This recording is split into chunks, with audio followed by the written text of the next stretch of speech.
Tout le monde vous dit de vous faire une carapace, n'est-ce pas? Comme si c'était la réponse magique quand quelqu'un vous manque de respect. Endurcissez-vous, laissez ça glisser, mais soyons honnêtes, est-ce que ça marche vraiment? N'avez-vous pas plutôt l'impression de refouler votre frustration ou qu'essayer de construire cette carapace vous laisse en réalité engourdi ou pire, toujours secrètement blessé? Et si je vous disais qu'essayer de vous faire une carapace est complètement la mauvaise approche? Que le vrai secret n'est pas de devenir moins sensible à l'extérieur, mais de devenir inébranlable à l'intérieur. Et la partie vraiment surprenante, ce n'est pas un concept de gourou New Age.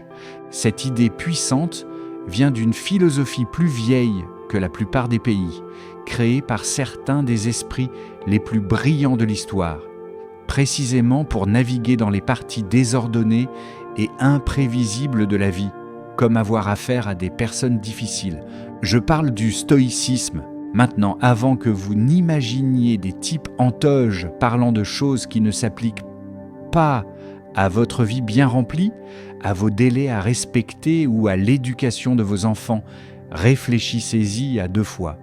Le stoïcisme n'est pas une question d'être sans émotion, il s'agit de construire un cadre mental pratique, une façon de voir le monde et vous-même qui vous donne le contrôle ultime, le contrôle de vos propres réactions, de votre propre tranquillité d'esprit. C'est la mise à niveau ultime du système d'exploitation pour gérer le manque de respect auquel vous êtes inévitablement confronté, qu'il s'agisse d'un commentaire sarcastique d'un collègue ou d'une attitude dédaigneuse de quelqu'un de proche. Il vous donne les outils pour vous tenir droit, maintenir votre dignité et ne laisser le comportement de personne d'autre faire dérailler votre journée ou vos objectifs de vie. Dans cette vidéo, nous allons plonger dans 10 principes stoïciens antiques. Ce ne sont pas des théories abstraites, ce sont des stratégies éprouvées pour vous aider à gérer le manque de respect avec grâce, force et sagesse. Prêt à découvrir comment construire ce noyau intérieur inébranlable? Commençons. Très bien, plongeons directement au cœur de la sagesse stoïcienne en matière de gestion du manque de respect. Ce premier principe n'est pas qu'un conseil, c'est le fondement sur lequel tout le reste est construit. Et il commence par une idée stimulante qui pourrait bien bouleverser complètement votre perspective. Et si le manque de respect lui-même ne vous blessait pas réellement? Pensez-y une seconde. Quelqu'un dit quelque chose de grossier, envoie un email désagréable ou vous coupe la parole d'un geste dédaigneux. Vous ressentez ce choc, la colère, la douleur. Mais les stoïciens, comme le philosophe Épictète, ont émis une pensée radicale il y a plus de 2000 ans. Il a dit « Les hommes ne sont pas troublés par les choses, mais par l'opinion qu'ils en ont. » Qu'est-ce que cela signifie pour un commentaire grossier ou une action irrespectueuse? Cela signifie que les ondes sonores qui frappent vos oreilles, ou les pixels sur l'écran, ou le geste physique, ce ne sont pas la source de votre douleur, c'est votre interprétation, votre jugement sur ce que ce son, cette image ou ce geste signifie.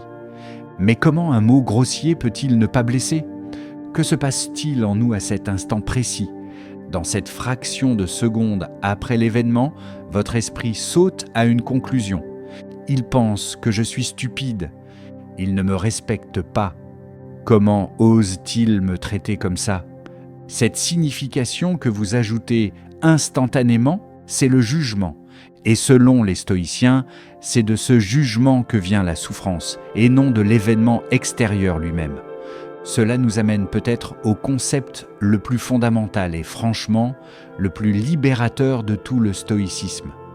Si notre souffrance vient de notre jugement et non de l'événement, qu'est-ce que nous pouvons réellement contrôler? C'est le principe de la dichotomie du contrôle. C'est incroyablement simple en apparence, mais profondément puissant dans la pratique. Les stoïciens enseignaient que certaines choses sont sous votre contrôle et la plupart ne le sont pas. Qu'est-ce qui est sous votre contrôle? Vos pensées, vos jugements, vos désirs, vos aversions et vos actions qui en découlent. Qu'est-ce qui n'est pas sous votre contrôle? Presque tout ce qui est en dehors de vous, le temps qu'il fait, le passé, l'opinion que les autres ont de vous, le comportement des autres envers vous. Alors, si je ne peux pas les empêcher d'être grossiers, d'envoyer cet email ou d'avoir une opinion négative, cela signifie-t-il que je suis impuissant face au manque de respect? Absolument pas. Cela signifie que votre pouvoir se situe précisément là où cela compte le plus, dans votre propre esprit. Vous ne pouvez pas contrôler leur action, mais vous avez un contrôle absolu sur votre réaction à celle-ci. Vous contrôlez si vous choisissez d'accepter ce jugement négatif instantané, cela signifie que je ne vaux rien, ou de le remettre en question. Où la plupart des gens se trompent-ils lorsqu'ils essaient de gérer cela? Ils déploient toute leur énergie à essayer de contrôler l'incontrôlable. Ils se mettent en colère parce que l'autre personne n'aurait pas dû agir de cette façon. Ils rejouent l'événement, souhaitant avoir dit quelque chose de différent, essayant de forcer l'autre personne, dans leur esprit, à les respecter. C'est comme se tenir au milieu d'un ouragan et crier au vent de s'arrêter. C'est un chemin garanti vers la frustration et le sentiment d'impuissance.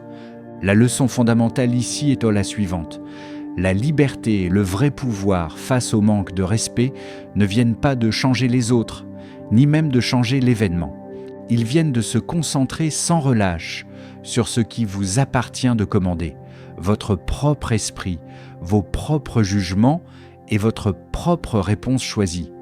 Maîtrisez cela et vous aurez construit le camp de base le plus solide possible. Et une fois que vous avez cette base, vous pouvez apprendre à utiliser le moment critique juste après qu'un manque de respect se produise, ce qui nous amène au pouvoir de la pause. Maintenant que vous comprenez que le manque de respect n'est pas le problème fondamental, mais que c'est votre jugement à ce sujet qu'il est, parlons de la compétence la plus cruciale à cet instant précis où le jugement frappe. Vous connaissez cette sensation, n'est-ce pas? Cette bouffée d'émotions immédiate et brûlante?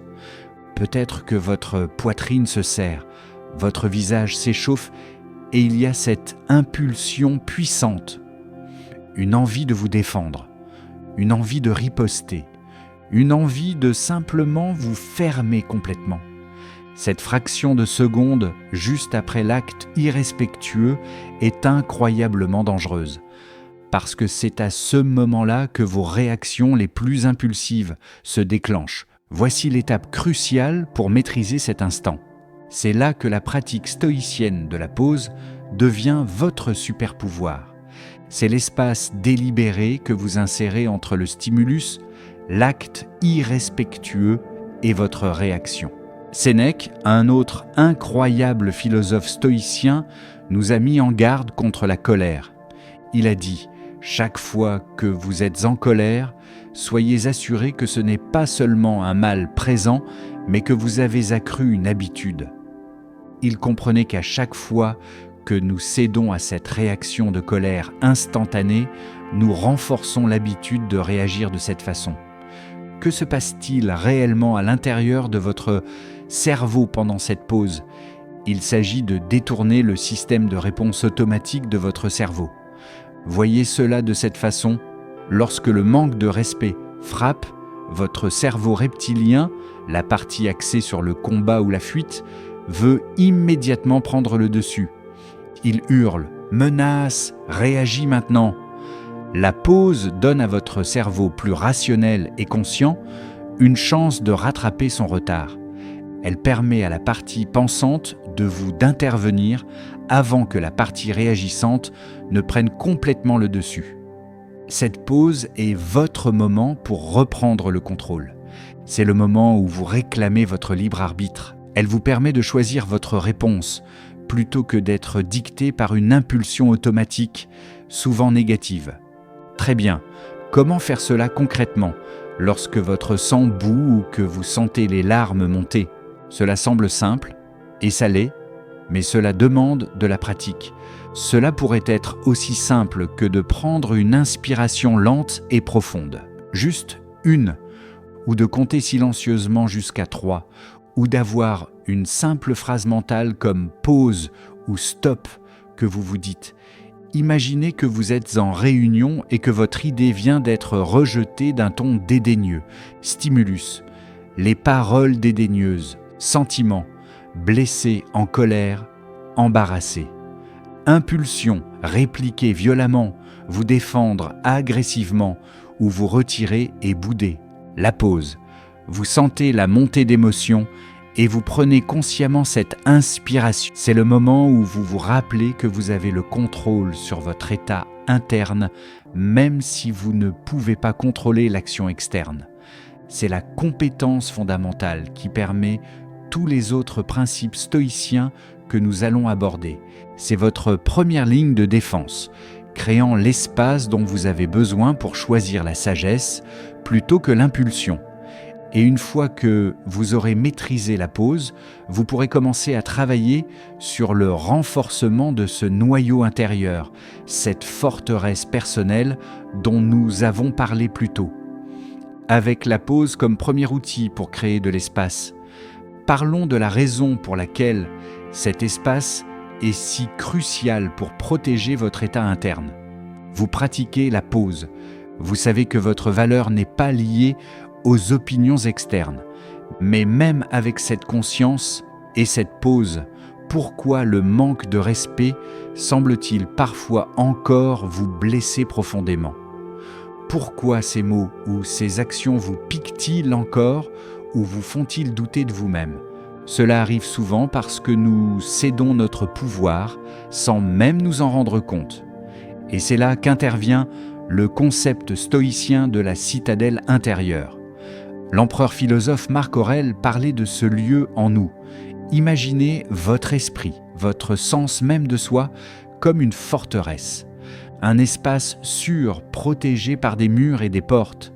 Comment cet espace intérieur peut-il être intouchable ? Et si personne, absolument personne, ne pouvait entrer dans cette forteresse sans votre permission ? Ce commentaire irrespectueux, ce n'est que du bruit à l'extérieur des portes. Ce regard condescendant, ce n'est que quelqu'un qui traîne près des murs. Ils n'obtiennent de pouvoir sur vous. Ils n'entrent à l'intérieur que si vous ouvrez la porte en croyant que leur comportement reflète votre vraie valeur ou votre mérite. Voyez-vous, le secret de cet espace intérieur intouchable réside dans l'endroit où vous fondez votre estime de soi. La fondez-vous sur des choses externes, des choses hors de votre contrôle, comme la façon dont les autres vous traitent, ce qu'ils disent de vous, s'ils vous approuvent ou votre statut dans le monde. C'est comme avoir une forteresse avec des portes grandes ouvertes à tous les passants. N'importe qui peut entrer et tout gâcher. Ou fondez-vous votre estime de soi sur des choses internes, des choses entièrement sous votre contrôle, comme votre caractère, votre intégrité, votre effort, votre engagement envers vos valeurs, votre intention d'être une bonne personne. Prenons un scénario courant auquel beaucoup d'entre nous sont confrontés, surtout dans la trentaine et la quarantaine. Imaginez que vous avez investi votre énergie dans un projet au travail ou que vous avez fait beaucoup d'efforts pour quelque chose pour votre communauté ou votre famille et vous recevez un feedback ou un commentaire qui semble profondément dédaigneux ou injuste. Si votre estime de soi est liée à la validation externe, aux éloges ou à l'évitement de la critique, ce commentaire semble dévastateur, comme si tout votre effort, voire vous-même, ne valiez rien. Vos portes étaient grandes ouvertes et leur parole négative est entrée en force et a commencé à semer le chaos.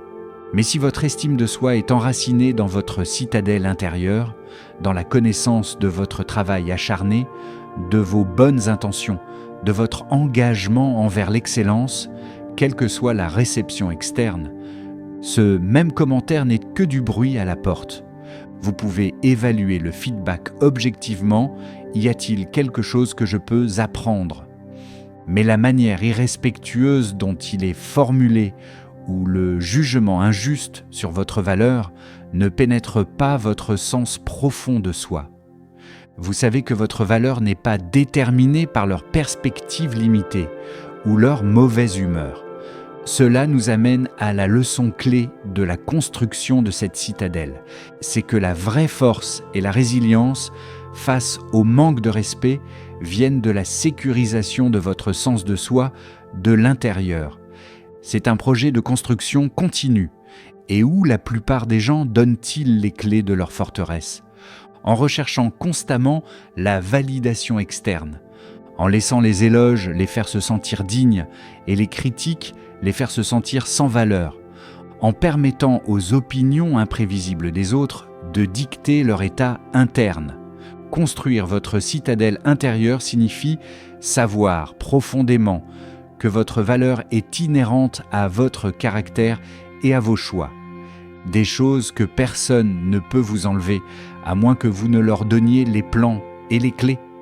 Ce fondement de l'estime de soi rend le principe suivant, comprendre d'où vient réellement leur comportement, beaucoup plus facile à accepter. Avec cette citadelle intérieure solidement établie, ajoutons un autre changement de perspective incroyablement puissant qui peut considérablement réduire la piqûre du manque de respect. Voici une idée forte qui peut changer ce que vous ressentez lors des confrontations. Et si le manque de respect le plus douloureux que vous recevez n'était en réalité pas du tout à votre sujet, il est de la nature humaine d'intérioriser les choses, n'est-ce pas ? Quelqu'un dit quelque chose de blessant, et notre première pensée est souvent « Pourquoi me font-ils ça ? Qu'est-ce que j'ai mal fait ?» Nous nous mettons au centre de l'univers pour cet instant. Mais les stoïciens ont offert une alternative incroyablement libératrice.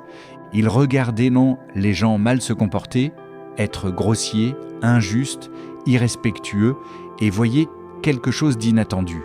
Ils voyaient l'ignorance. Marc Aurèle avait une profonde compassion qui découlait de cette vision. Il comprenait que les personnes qui agissent de manière irrespectueuse ne savent souvent pas ce qui est vraiment bon ou mauvais. Elles poursuivent des choses qui, selon elles, leur apporteront bonheur ou soulagement, comme affirmer leur domination ou évacuer leur frustration, mais qui, en fin de compte, leur nuisent ainsi qu'aux autres. Elles n'agissent pas par force ou par une malice délibérée, dirigée uniquement vers votre être profond. Elles agissent souvent à partir d'une agitation intérieure. Mais si ce n'est pas intrinsèquement à votre sujet, qu'est-ce qui motive ce comportement irrespectueux ? Levons le voile sur quelques raisons courantes. Peut-être sont-elles profondément insécurisées et rabaisser les autres est la seule façon pour elles de se sentir supérieures un instant. Peut-être sont-elles soumises à un stress immense au travail ou à la maison et elles se défoulent parce qu'elles n'arrivent pas à faire face. Il se pourrait qu'elles manquent simplement de compétences sociales ou d'intelligence émotionnelle pour communiquer avec respect. Peut-être ont-elles des valeurs différentes et ne considèrent sincèrement pas leur comportement comme irrespectueux. Ou peut-être elles se blessent elles-mêmes et cette douleur se répand sur les autres. Comprendre cela ne signifie pas excuser un mauvais comportement. Il s'agit de reconnaître sa source. Imaginez cette perspective appliquée à une personne difficile dans votre propre vie. Peut-être est-ce le patron micromanager dont la grossièreté découle de sa propre peur de l'échec et de son besoin de contrôle. Considérez le client impoli qui vient de se disputer violemment avant d'entrer dans votre magasin. Pensez aux membres de votre famille critiques dont les paroles dures sont le reflet de ses propres regrets ou de son malheur. Lorsque vous voyez que leurs actions sont un symptôme de leur état intérieur, de leur lutte ou de leur manque de sagesse, cela vous aide à vous détacher. Leur manque de respect devient moins une question de votre valeur qui est en sécurité dans votre citadelle, souvenez-vous, est davantage une question de leur propre paysage intérieur. Cette perspective offre une immense liberté. Vous cessez de prendre leur fardeau sur vous. Vous cessez de laisser leur mauvaise journée ou leur mauvais caractère définir votre réalité. La leçon ici est puissante. Vous n'avez pas à personnaliser chaque affront. En changeant votre perspective pour comprendre que le manque de respect provient souvent de l'état intérieur de l'autre personne, vous réduisez son pouvoir de vous blesser. Cela vous permet de répondre à la situation présente, plutôt que de réagir à partir d'un ego qui se sent personnellement attaqué. Mais attention à un piège courant dans lequel les gens tombent avec cela. C'est de faire instinctivement en sorte que tout signifie quelque chose à leur sujet. Absorber la négativité comme une éponge et essayer de comprendre ce qu'ils ont fait pour la mériter, alors que souvent, elle n'était pas méritée du tout. Cette perspective libère tellement d'énergie mentale et émotionnelle. Et une fois que vous pouvez voir le manque de respect pour ce qu'il est souvent, un reflet de leur monde intérieur, vous gagnez en clarté, ce qui est essentiel pour le principe suivant. Utilisez ces moments pour votre propre introspection. Ce changement de perspective de la partie 4, qui consiste à voir que le manque de respect concerne souvent l'autre, est incroyablement libérateur. Il vous aide à vous détacher. Mais le stoïcisme ne consiste pas seulement à construire des défenses et à se détacher. Il s'agit également d'une amélioration continue de soi, ce qui nous amène à un principe peut-être contre-intuitif. Et si, même lorsque le manque de respect provient de leurs problèmes, il y avait quand même quelque chose que vous pouviez apprendre sur vous-même? Il ne s'agit pas de dire que le manque de respect était justifié. Pas du tout. Un mauvais comportement est un mauvais comportement.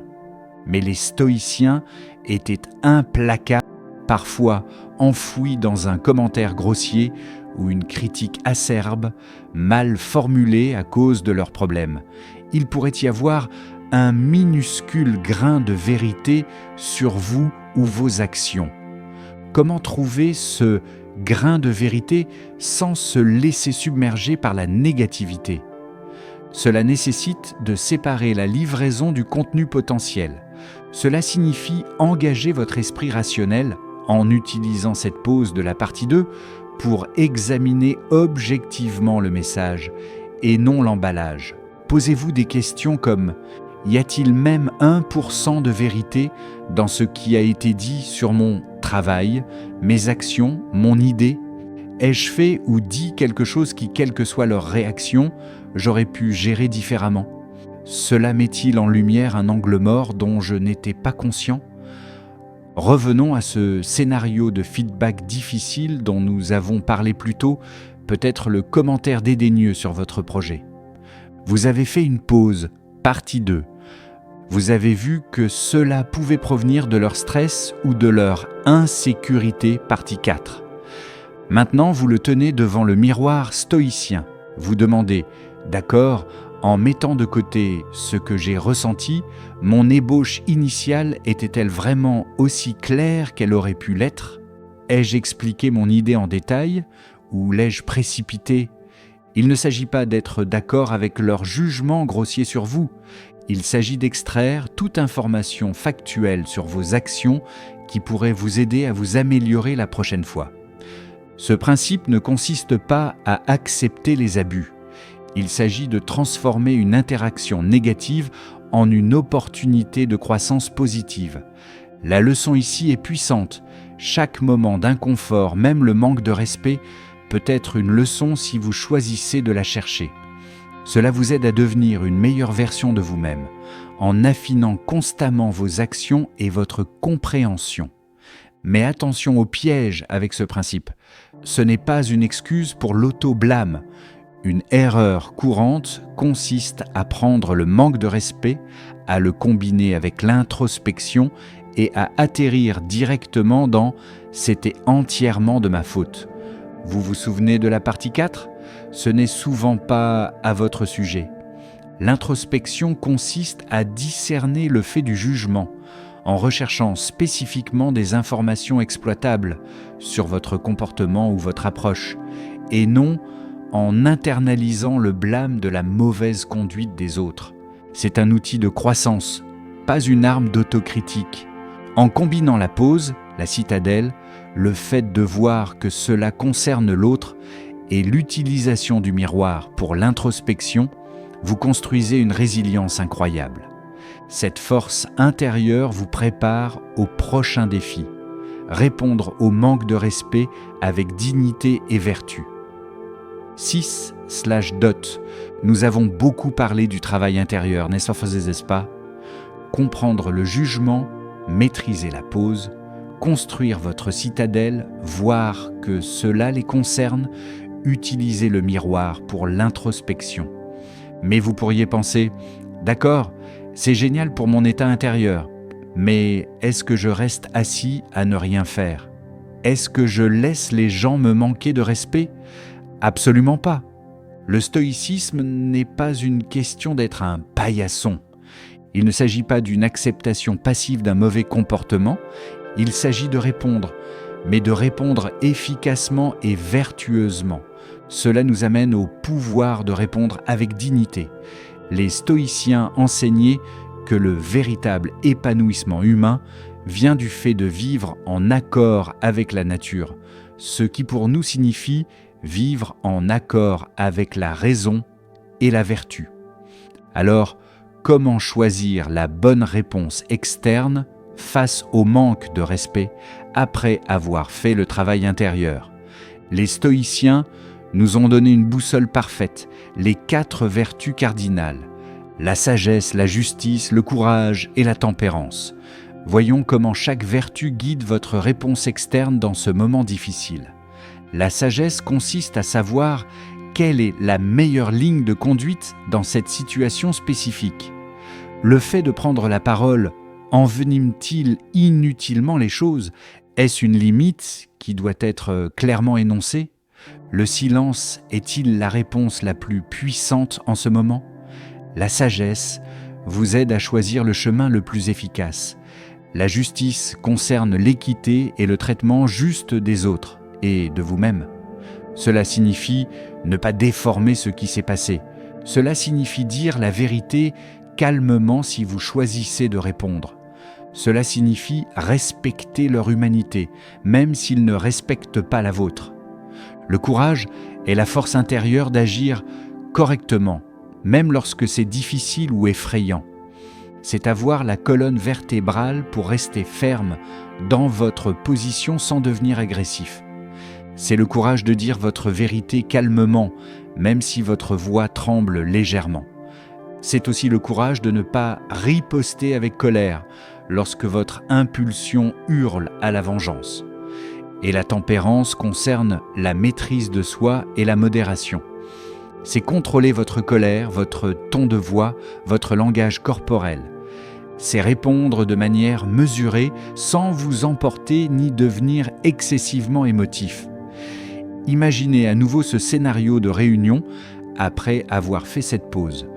Au lieu de réagir avec colère ou de vous recroqueviller, vous utilisez la sagesse pour décider que la meilleure approche est de reprendre calmement la parole. Vous utilisez le courage pour vous exprimer malgré le sentiment d'être ignoré. Vous utilisez la justice pour simplement déclarer « je n'avais pas terminé mon point » ou « j'ai quelque chose d'important à ajouter ici », en vous en tenant aux faits sans attaque personnelle. Et vous utilisez la tempérance pour garder votre voix stable et votre attitude calme. Répondre de cette façon ne consiste pas à gagner l'argument ou à faire admettre à l'autre personne qu'elle avait tort. Il s'agit d'incarner les vertus dans votre action. La leçon ici est que la dignité n'est pas quelque chose qui vous est donné par les autres. C'est quelque chose que vous portez à travers vos actions. Répondre vertueusement maintient votre intégrité et votre respect de soi, quel que soit le comportement de l'autre personne. Mais quelle est la partie la plus difficile pour répondre vertueusement? Une erreur courante consiste à assimiler une réponse calme et mesurée à de la faiblesse. Nous craignons que si nous n'égalonnons pas leur énergie, leur grossièreté, leur volume, nous ne serons pas entendus ou respectés. Un autre piège consiste à faire tout le travail intérieur, mais à laisser quand même la colère ou la peur gagner au moment final de la réponse. Répondre avec dignité consiste à aligner vos actions externes avec votre force stoïcienne intérieure. Et parfois, la réponse la plus digne n'est pas du tout verbale, ce qui nous amène au pouvoir de fixer des limites claires. 7/. Nous avons parlé de répondre au manque de respect avec dignité, guidée par la vertu. Mais parfois, la réponse la plus digne ne concerne pas seulement la façon dont vous parlez sur le moment. Il s'agit de décider quel comportement vous accepterez et n'accepterez pas à l'avenir. Cela nous amène à la pratique essentielle de tracer des limites claires. Maintenant, si vous pensez qu'être stoïcien signifie être calme, accepter et laisser les gens vous marcher dessus, détrompez-vous. C'est une incompréhension courante. Le stoïcisme consiste à protéger votre paix intérieure, votre vertu et votre capacité à fonctionner selon la raison. Et parfois, protéger ces choses nécessite que vous définissiez clairement vos limites. Qu'est-ce que les limites protègent exactement dans un sens stoïcien? Elles protègent votre temps, votre énergie, votre espace mental et votre personne physique, des choses qu'il vous appartient légitimement de gérer dans la sphère de votre contrôle. Elles sont un acte de respect de soi et une forme de justice envers vous-même. D'accord, mais comment tracer cette ligne? Comment fixer des limites sans devenir agressif, en colère ou apologétique? C'est là que vous vous appuyez sur ces vertus de la partie 6. Fixer des limites à la manière stoïcienne et calme, clair et assertif. Cela demande du courage pour énoncer vos besoins et vos limites, même lorsque cela semble difficile ou que vous craignez le conflit. Cela demande de la tempérance pour énoncer votre limite sans colère, blâme ou émotion excessive. Cela demande de la sagesse pour savoir quand et comment fixer une limite dans une situation donnée.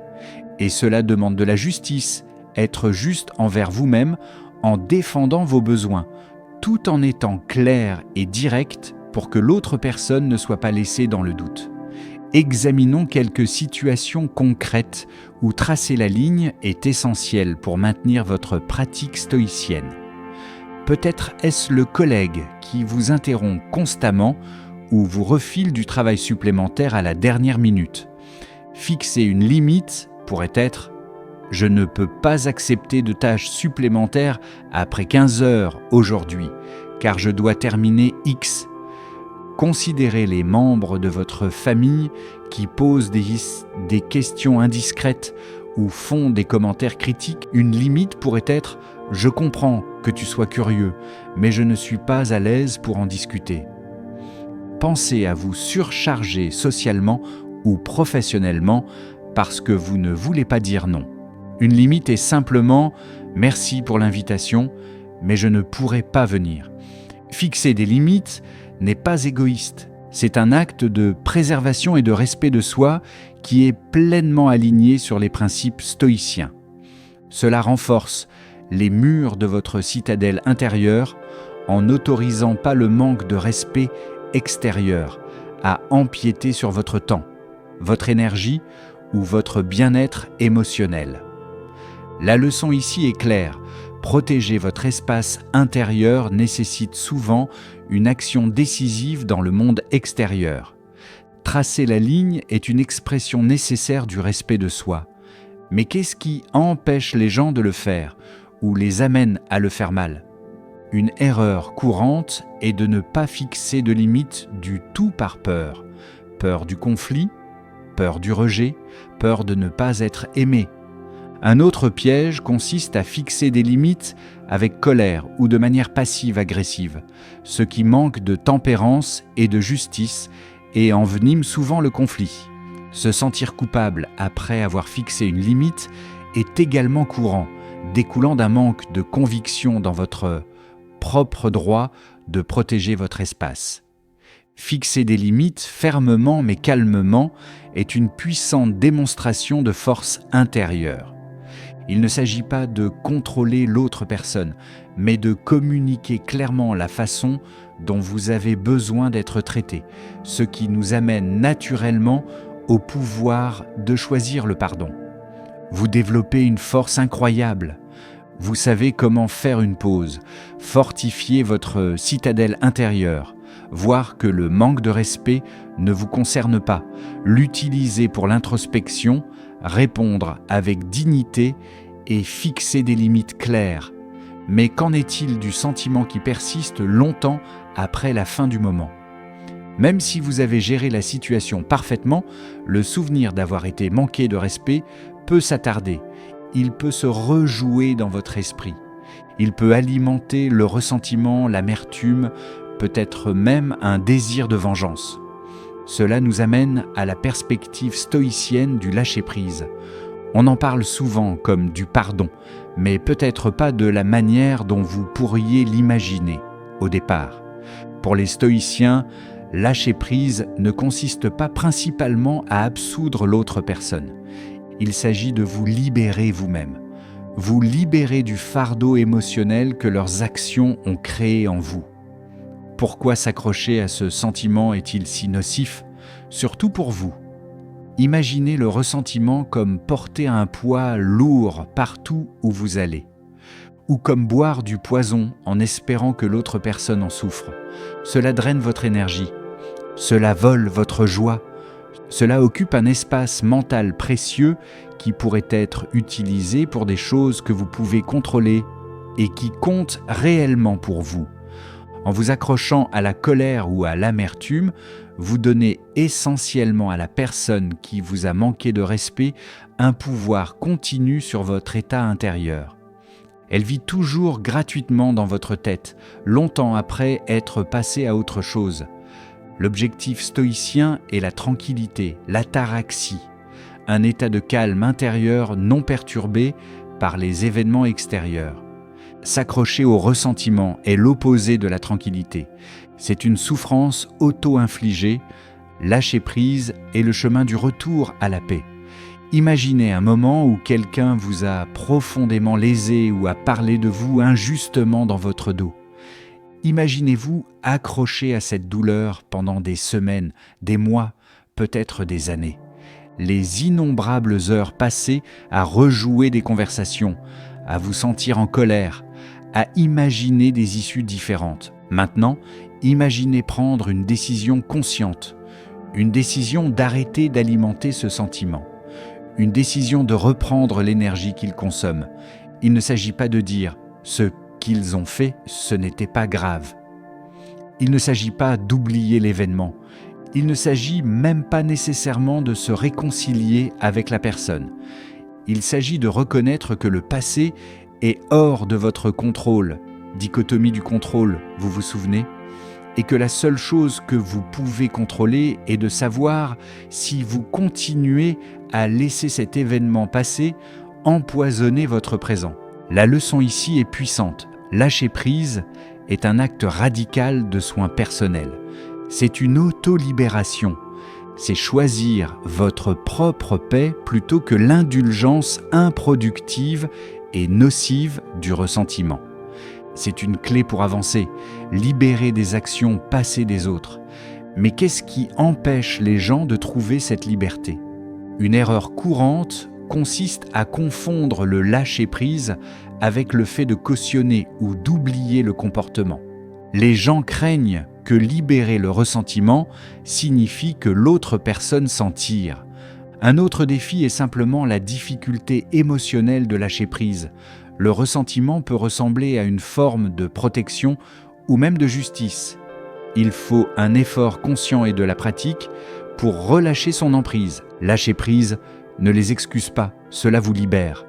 C'est une étape finale pour s'assurer que le manque de respect ne diminue pas votre qualité de vie. Et cette capacité à prendre du recul et à relâcher l'emprise des événements négatifs est directement liée à notre principe suivant: prendre du recul et remettre les choses en perspective. Vous avez appris la liberté qui découle du fait de lâcher prise sur le ressentiment. Vous êtes libéré du gros des problèmes. Mais même après avoir laissé aller les grandes blessures, pourquoi une minuscule dose de manque de respect peut-elle encore gâcher votre humeur ou occuper votre espace mental? Et s'il existait un moyen de réduire instantanément la taille perçue de tout acte irrespectueux? Cela nous amène à une pratique utilisée par les stoïciens comme Marc Aurèle, la vue d'en haut ou perspective cosmique. C'est un exercice mental simple mais profond.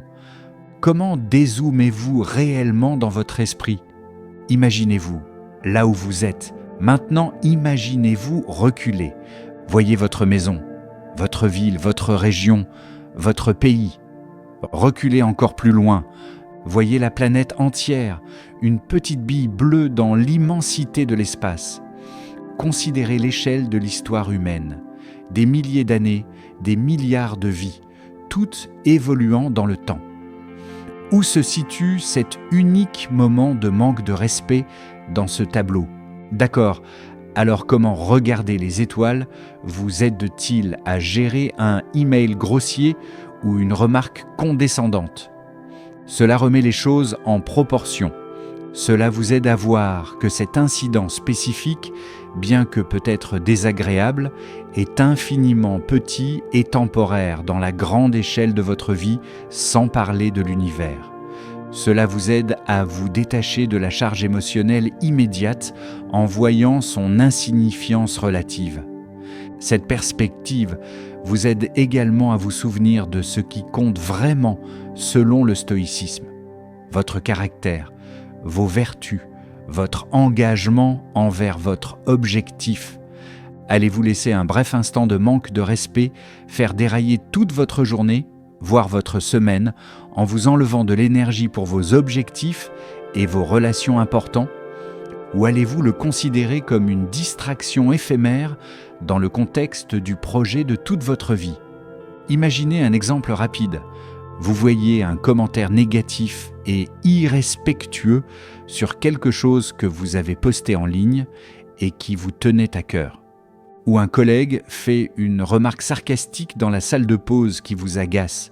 Au lieu de vous y attarder, essayez la perspective cosmique. Voyez-vous, voyez-les, voyez la nature temporaire de l'interaction, voyez l'immensité au-delà.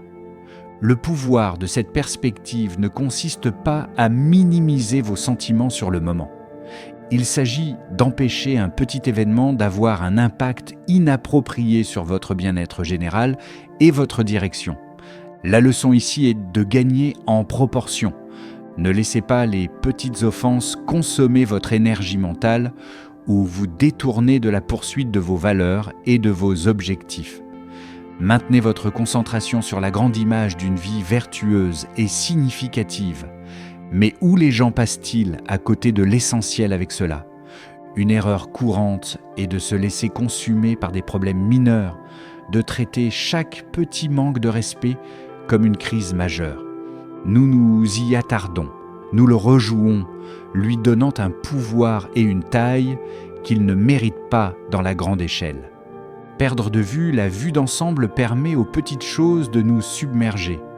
Utiliser la perspective cosmique vous aide à redimensionner le manque de respect à son échelle appropriée. Et cette capacité à voir les choses clairement mène parfaitement à notre dernier principe puissant. Changez votre perspective fondamentale sur tout.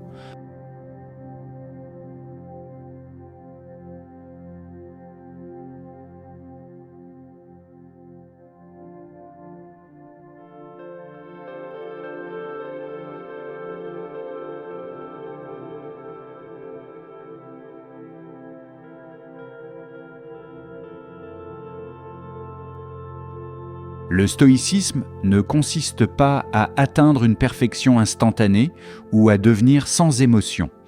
Il s'agit d'un effort constant, d'une conscience de soi et d'un apprentissage de ces moments où vous échouez. La pratique elle-même est l'essentiel, Partant de cette idée, le pouvoir du stoïcisme s'étend bien au-delà de la simple gestion du manque de respect. Ces principes construisent une résilience mentale et émotionnelle robuste qui vous sert dans tous les domaines difficiles de la vie. Le stress, l'anxiété, l'incertitude, les décisions difficiles, les revers, la perte. En pratiquant ces principes, vous façonnez activement votre paysage intérieur, le rendant plus robuste, plus paisible et plus aligné sur vos valeurs. Pour ceux d'entre nous qui naviguent dans les complexités de la trentaine et de la quarantaine, qui construisent activement nos vies et nos carrières, ce n'est pas académique. Il s'agit de créer une base solide pour que les tempêtes extérieures ne vous renversent pas. Comment intégrer cela concrètement dans votre vie bien remplie? Pensez à appliquer le stoïcisme comme à développer un muscle. Vous n'allez pas à la salle de sport une seule fois et vous attendez à être fort pour toujours. Vous soulevez, vous vous reposez, vous avez des courbatures, vous apprenez, vous soulevez à nouveau. La constance est plus importante que l'intensité. Commencez petit. Choisissez 1 ou 2 principes sur lesquels vous concentrez cette semaine. Peut-être pratiquer la pause ou remarquer quand vous prenez les choses personnellement. Réfléchissez à votre journée en utilisant le miroir stoïcien. Progressivement, ces pratiques deviendront des habitudes. Maintenant, faites attention à un piège courant sur ce chemin. Où les gens bloquent-ils dans l'intégration du stoïcisme? Ils attendent la perfection trop tôt. Ils se découragent après un revers et pensent « ça ne marche pas pour moi ». Ils le traitent comme une solution rapide à un problème spécifique, plutôt que comme une pratique de maîtrise de soi tout au long de la vie. La chose la plus importante à retenir est que chaque jour est une nouvelle opportunité de pratiquer. Chaque interaction est une chance d'appliquer un principe. Embrassez le processus, soyez patient avec vous-même et célébrez les petites victoires. La leçon ici est que la résilience n'est pas un trait inné que vous avez ou n'avez pas. C'est une compétence que vous développez délibérément au fil du temps grâce à la pratique constante de principes comme ceux-ci. En intégrant ces outils stoïciens, vous vous équipez pour faire face non seulement au manque de respect, mais à tout défi que la vie vous lance, avec une sagesse, un courage et une paix intérieure croissant. Et cette force tranquille et inébranlable vaut vraiment la peine d'être construite.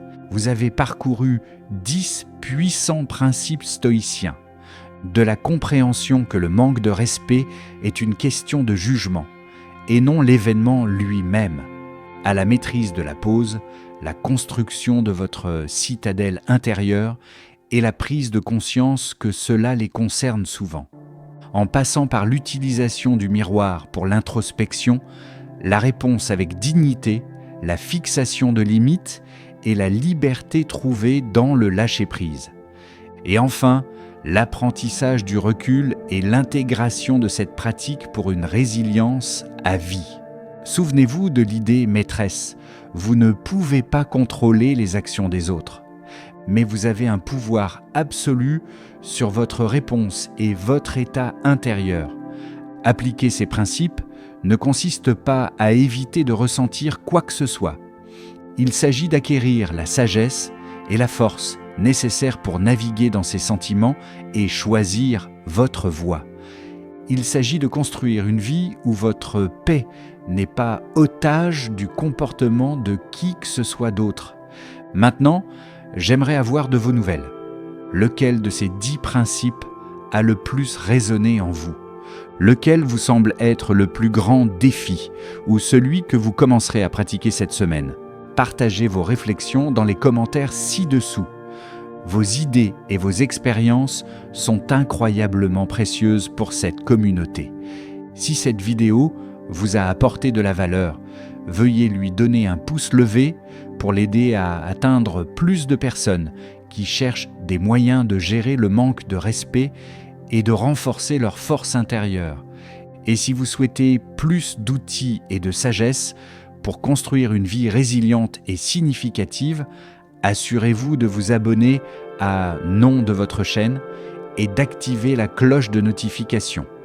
Vous ne voudrez pas manquer notre prochaine vidéo. Si vous êtes prêt à continuer d'explorer la sagesse stoïcienne et la maîtrise de soi pratique, regardez ces vidéos juste ici, geste vers l'écran de fin ou indication de l'endroit où les vidéos apparaîtront. J'en ai choisi quelques-unes qui, je pense, vous seront vraiment utiles. Merci beaucoup d'avoir regardé et d'avoir investi ce temps en vous-même. Continuez à pratiquer, continuez à construire et toujours restez stoïque.